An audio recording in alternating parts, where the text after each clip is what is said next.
compréhendable au moins partiellement. Nous demanderons donc de quoi il s'agit et on répondra qu'il ne faut pas indiquer qu'il s'agit d'une chose incompréhensible, car l'esprit l'a déjà conçue et admise à tel point que l'on demande à son propos quel est son sujet. Et on répondra, c'est le néant, et à cause de la faiblesse de son accessibilité, car les inférieurs ne peuvent l'appréhender. Le mot Ei ne s'applique pas à Keter vis-à-vis de son aspect dirigé vers l'émanateur mais seulement vis-à-vis de son aspect dirigé vers les émanations qui émanèrent d'elle, car ce qu'elle partage avec Chokma et Bina est appelé Ein. Et ainsi, il est indiqué que dans Ein, le Aleph c'est Keter, le Yod c'est Chokma et le Nun c'est Bina, comme cela est expliqué en de nombreux endroits des paroles du Rashbi, qu'il repose en paix. Et c'est ainsi que cela sera expliqué, avec l'aide de Dieu, dans la section sur l'arrangement des appellations. Ceci est tellement vrai qu'il arrive que sa finesse soit nommée en de rares endroits de façon accidentelle et soft, et elle est également nommée accidentellement cause des causes. Et il existe de nombreuses autres appellations qui se réfèrent à son mystère et à Chokma à partir du fait qu'elle est appelée Yezh. Et c'est ce que nous avons dit, Yezh Miein, c'est-à-dire Chokma issue de Keter. Et bien qu'elle fit émaner Chokma, elle est extrêmement fine, et les existences ne purent pas être révélées grâce à elle à cause de la grandeur de sa finesse, et on l'appellera du nom de pensée car tout comme la pensée est absente et n'a pas d'existence, de même Chokma est fine, et les existences sont absentes vis-à-vis de la gouvernance, bien qu'elle n'ait pas la même finesse que Keter car elle est appelée Yezh. Et ayant dit qu'elle est appelée Yezh, le sens n'en est pas que cela se réfère à une entité, Yeshot, précisément concevable, à une entité absolue, à Dieu ne plaise. En vérité, le sens du mot Yesh réside dans la distinction qu'il existe entre Ein et Yezh, et non dans une entité absolue car cela s'oppose simplement au néant et ne nécessite pas obligatoirement d'existence. Et même le mot Yezh ne s'applique pas à Chokma quant à son aspect dirigé vers Keter mais seulement vis-à-vis de son aspect dirigé vers l'aspect qui se joint à elle, car c'est ainsi que s'explique Yezh, Yod Chokma et Shin Bina, comme cela sera expliqué dans la section sur l'arrangement des appellations. Et c'est pourquoi bien que ces deux séphirotes aient émané, leur existence ne peut exister à cause de leur proximité avec leur source. Et la signification de cela c'est que les séphirotes ne pouvaient pas émaner car Ei avait déjà tout émané dans Keter, et tout se trouvait dans Chokma. Mais ce sujet est un secret caché et nous n'avons pas l'intention de nous détourner de ces paroles, à Dieu ne plaise, mais plutôt de les révéler. Et la signification en est que la miséricorde est proche de la source car elle n'est pas vraiment dotée de changement. Et de plus, tout ce qui s'approche de la source devient de plus en plus miséricorde. Mais ce n'est pas à cause de la finesse en accord avec le fait que de nombreuses personnes aient pensé que la propagation était la cause du jugement, car ceci est pour nous une opinion à rejeter comme cela sera expliqué dans la section sur l'essence et la gouvernance. Mais le sens en est que la vie se trouve dans la lumière de la face du roi, et que plus les séphirotes s'approchent de l'émanateur plus le jugement s'efface de la séphira qui est la racine du jugement, et elle se purifie tellement que tout devient lumière et vie, volonté prodiguant le bien et ne prononçant aucune sentence de jugement, et sa force n'agit plus à cause de la proximité de cette émanation avec l'émanateur, et les forces de jugement s'élèvent dans la pensée et n'agissent plus. Et c'est le secret. Voici les rois, il mourut, il régna, et le principe de cette gouvernance se trouve du côté des possesseurs de jugement, comme nos maîtres de mémoire bénis l'ont expliqué. Voyant que le monde ne pourrait subsister, il lui ajouta l'attribut de miséricorde. Ainsi, le principe de la gouvernance se trouve dans le jugement, mais auquel est associé l'attribut de miséricorde dans le monde. Et c'est pourquoi lorsque les deux premiers degrés que sont Keter et Chokma n'étaient pas, les forces du jugement se trouvaient totalement révélées. Et c'est pourquoi nous faisons savoir que l'axe de Din vient en dernier, car il est approprié que Bina soit seconde, tout comme Ezed est première et Gebura seconde, et Tiferet qui tranche est troisième. Et même en ce qui concerne les racines supérieures, il était approprié que leur émanation suive ce modèle. Ainsi, la première émanation c'est Chokma, racine de Ezed, la seconde émanation c'est Bina, racine de Din, et la troisième émanation c'est Keter, la racine de Rachamim, axe qui tranchait. Mais puisqu'à cause de leur proximité vis-à-vis de la source il était impossible au jugement de décréter ses sentences et de prononcer ses jugements car ils se trouvaient dans la lumière de la face du roi vivant, c'est pourquoi il était nécessaire que l'Atsilut se propageât et que la racine du jugement n'émanât pas avant le troisième degré, comme nous l'expliquerons. Et ce sujet est expliqué dans l'Ivra du Nazir, l'ancien des anciens, le secret des secrets dit, tant que le temps du roi et de la couronne des couronnes ne fut pas, il n'y eut ni commencement ni fin. Il grava et imagina en elle,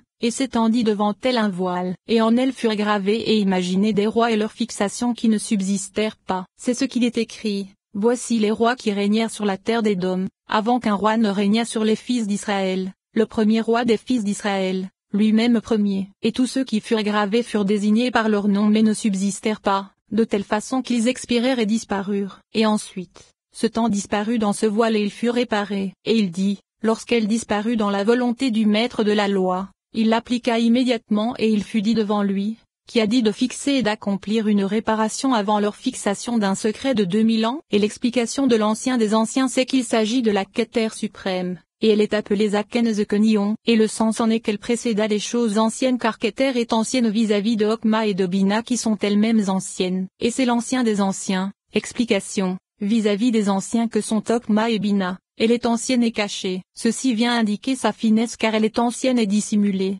Et elle s'élève au-dessus des supérieurs qui sont elles-mêmes cachées. Secret des secrets. Explication. Elle est cachée parmi les choses cachées. Le sens en est que même parmi ces séphirotes qui se trouvent dans le mystère, elle est dissimulée. Tant que le temps. Explication. Avant que ne soient révélées les fixations du grand roi Kether, car elle avait déjà émané mais n'était pas révélée. Et ces séphirotes étaient dissimulés, et ces sujets sont appelés couronnes des couronnes car elle est une couronne pour les couronnes de toutes les séphirotes. Et le sens en est qu'avant la révélation des fixations du roi et de la couronne des couronnes, il n'y eut ni commencement ni fin. Explication. Ezed et Din ne se trouvaient pas dans le monde, car Ezed est appelé commencement puisque de même il est dit ouvrez d'abord au mérite, et c'est pourquoi Hokma est appelé commencement. Et c'est en elle que se trouve le commencement de la révélation de l'axe d'Ezed. Et la fin désigne Bina car c'est l'axe de Din comme cela est connu. Et elles sont le commencement des existences et leur disparition, car dans Hokma se trouve le début de leur réalité et dans Bina se trouve l'achèvement de leur dimension,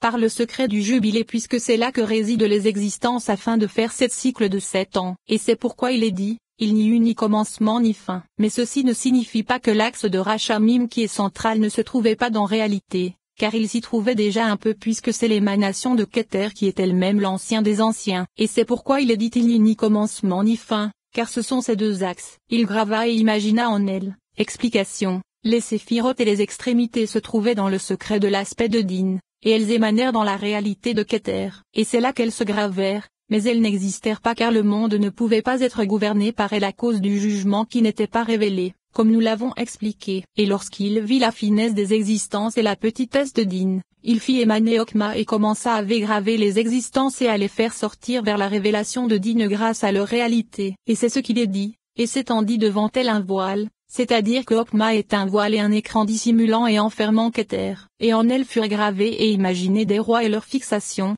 Ce sont les forces du jugement et ces forces ne sont pas les extérieures, c'est-à-dire précisément celles qui sont dotées de jugement, mais cela traite de Gebura et de ses jugements. Et les mondes qui se trouvent en elles sont appelés Shiur Mlakin, c'est-à-dire les rois des dômes, comme cela a été expliqué. Et leur fixation, c'est la fixation, la Tsilut et ses révélations ne subsistèrent pas. Explication. Il était impossible qu'il y eût dans Din une émanation et une révélation à cause de sa proximité avec sa source. Et voici qu'il existait dans Hokma une grande finesse à proximité de l'émanateur. Et c'est pourquoi le secret de Rachamim l'emporta. Et le secret de la Tsilut vis-à-vis des jugements n'existait pas. C'est ce qu'il est écrit. Voici les rois qui régnèrent. Explication. Les forces de Din qui s'élevèrent dans la pensée pour émaner n'émanèrent pas et ne se révélèrent pas à cause de la finesse de Hokma. Et c'est pourquoi il est dit d'elle il mourut. C'est-à-dire il disparut. Et de même, le Rashbi a expliqué ensuite que cela ne signifie pas qu'elles furent anéanties, à Dieu ne plaise, mais qu'elles furent dissimulées jusqu'à ce que l'Atsilut eût émané. Et c'est à partir de là que ces mondes furent révélés à l'endroit approprié, en accord avec les séphirotes, car elles s'étaient révélées dans Kether et ensuite dans Hokma. Et l'Atsilut ne fut pas fixée là tant qu'elle n'eût émané vers son emplacement et vers ses axes de façon appropriée. Et le sujet d'il mourut. Il mourut c'est la dissimulation du monde de Din et de son axe, car il n'avait pas la possibilité d'émaner à cause de sa puissance. Et il est dit, avant qu'un roi ne régnât sur les fils d'Israël. Explication. Le premier roi c'est Bina, sur fils d'Israël. Explication. L'Israël premier c'est Tiferet. Et c'est que dit le verset. Avant qu'un roi ne régnât sur les fils d'Israël. Explication. Avant que Bina ne régnât et n'émanât puisqu'elle est le roi. Et avant Israël qui est Tiferet. Et c'est la réalité révélée de ces mondes dans Hokma. Et il est dit sur la terre des dômes. Cela signifie à l'emplacement de Din car c'est là que le monde fut gravé devant lui, c'est-à-dire l'axe de Din. Et les mondes étaient dissimulés, sans aucune révélation, car Bina n'avait pas encore émané et que c'est là le commencement de Din, de façon qu'ils expirèrent et disparurent. Explication. Leur mort ne signifie pas vraiment qu'ils furent anéantis mais qu'ils disparurent. c'est-à-dire qu'ils se dissimulèrent, comme cela est expliqué ici, dans les fixations de Zahir Anpin. Et leur dissimulation se réfère aux séphirotes elles-mêmes car elles étaient dissimulées dans Okma, comme nous l'avons expliqué. Et ensuite, ce temps disparu dans ce voile, l'explication en est que la cause de la révélation est la cause de la dissimulation, et la cause de la dissimulation est la cause de la révélation. Et cela signifie que c'est grâce à la dissimulation de la forte lumière et son revêtement qu'elle se révéla. Et ainsi, la lumière se dissimula. En vérité elle se révéla, car si elle ne s'était pas dissimulée elle n'aurait pas été révélée. Ceci est comparable à quelqu'un qui viendrait regarder la clarté du soleil, et à cause de la révélation des rayons du soleil il est dissimulé, car l'homme ne peut pas regarder son puissant éclat. Mais lorsqu'il le dissimule et regarde à travers des écrans, alors il peut regarder de ses yeux sans souffrir de dommages. Et il en est de même en ce qui concerne un Atzilut, car elle se dissimula et se revêtit afin de se révéler. Et c'est ce qu'il est dit. Et ensuite, ce temps, explication, après cette gravure, comme nous l'avons expliqué, disparut dans ce voile, explication, la Keter suprême disparut avec Kokma, et elle fit émaner Bina. Et c'est là qu'elle fut fixée car c'est à partir de là que commence la révélation de Din puisqu'il est connu que c'est à partir de Bina qu'apparaissent les jugements, comme nous l'expliquerons, avec l'aide de Dieu, dans la section sur l'essence et la gouvernance. Et il a dit, lorsqu'elle disparut dans la volonté. Cette expression est dès l'enseignement. Lorsqu'elle disparut dans la volonté c'est Keter. Du maître de la loi c'est Okma, car c'est la Torah d'en haut qui précéda de 2000 ans et ce Torah. Et la signification en est que c'est grâce à elle que se fit la gouvernance et l'axe de Din. Il l'appliqua immédiatement et ce Torah. L'explication en est qu'elle émana vers la réalité de Okma, en dehors de Keter. Et il fut dit devant lui. C'est une comparaison avec la réalité des mondes et l'axe de Din qui n'était pas révélé et qui était mort et dissimulé. Et c'est le sujet du fait qu'il soit dit avant qu'il ne fasse émaner, comme dans le cas du voile qui a été mentionné, qui a dit de fixer et d'accomplir et ce Torah. L'explication en est qu'il était impossible aux choses cachées et aux existences de se révéler si Keter ne s'était pas révélée avant, car elle n'avait pas été suscitée, comme cela est expliqué plus haut. Et ensuite, lorsque le troisième degré se révéla, c'est-à-dire Bina, il fut possible que les existences et l'axe de Din vinssent à l'existence de façon appropriée. Et Keter fut appelé secret de 2000 ans. Explication. Keter était dissimulé vis-à-vis de Okma et de Bina qui sont les 2000 ans, car chaque séphir en contenant 10 cela donne 1000, car 10 fois 10 font 100, et 10 fois 100 font 1000. Il se trouve que Keter est le secret de 2000 ans. Et elle est appelée secret car à ce moment-là elle était dissimulée, même vis-à-vis des 2000 ans puisqu'elle est également appelée plus haut ancien des anciens, secret des secrets. Comme nous l'avons expliqué. Et alors, après que Keter eut elle-même été fixée dans ce qui s'était révélé et ce qui était arrivé grâce à Bina, alors il fut possible aux existences de se révéler et d'émaner. Et grâce à cette introduction, on comprendra le secret du retour des séphirotes lors du jubilé, lors de la 50e année, se faisant vers Bina. Et pourquoi ne retourne-t-elle pas vers Keter? Car elle est plus fine, éminente et mystérieuse. Et le sens en est que dans Bina elle se trouve dans la réalité de la révélation des séphirotes. Mais si elle s'élevait au-delà de Bina elle se trouverait dissimulée comme à leur début. Et il n'y a aucun degré qui disparaisse, à Dieu ne plaise, car il est élevé à de révélations des séphirotes qu'en deçà de Bina puisque c'est à partir de là que gouverne l'axe de Din. Et grâce à cette parole, on comprendra ce qu'il est enseigné dans les Pirkei de Rabbi Eliezer, tant que le monde ne fut créé. Il n'y avait que le Saint béni soit-il et son nom. Et il s'éleva dans la pensée de créer le monde. Et il grava le monde devant lui. Ceci est semblable à un roi qui voudrait construire un palais. Tant que ses fondements et ses accès ne seraient pas tracés sur le sol, il ne commencerait pas à le construire. Il en fut de même pour le Saint béni soit-il. Il grava devant lui le monde. Mais il ne se dressa pas tant que ne fut créée la Teshuvah. Explication. Tant que le monde ne fut créé. La signification en est que tant que Bina n'eut émané, car elle est appelée monde comme nous l'expliquerons dans la section sur l'arrangement des appellations. Il n'y avait que le Saint béni soit-il et son nom. Et de nombreux commentaires disent que le Saint béni soit-il c'est l'Ensoft, et que son nom c'est Keter. Mais ceci nous est d'une grande difficulté car l'expression le Saint béni soit-il ne s'applique pas à l'Ensoft puisque l'expression béni soit-il subit une influence. Et bien que nous expliquions qu'il est commenté que c'est la source des bénédictions, nous avons déjà expliqué dans le 5e chapitre de la section quant à savoir si l'Ensoft est Keter que selon l'opinion du Rashbi, qu'il repose en paix, la source des bénédictions c'est Keter. Et c'est pourquoi il est dit que le Saint béni soit-il c'est Keter et que son nom c'est Okma. Et le sujet du fait que cela s'applique à Okma n'est pas si étrange, car il est partout expliqué qu'elle est un vêtement, comme nous l'expliquerons dans la section sur l'arrangement des appellations. Et voici que le vêtement de Keter c'est Okma. Et ainsi, si nous expliquons que le Saint béni soit-il c'est l'un soit, que son nom c'est Keter, et qu'il s'éleva dans la pensée cet dogma, de créer le monde c'est l'émanation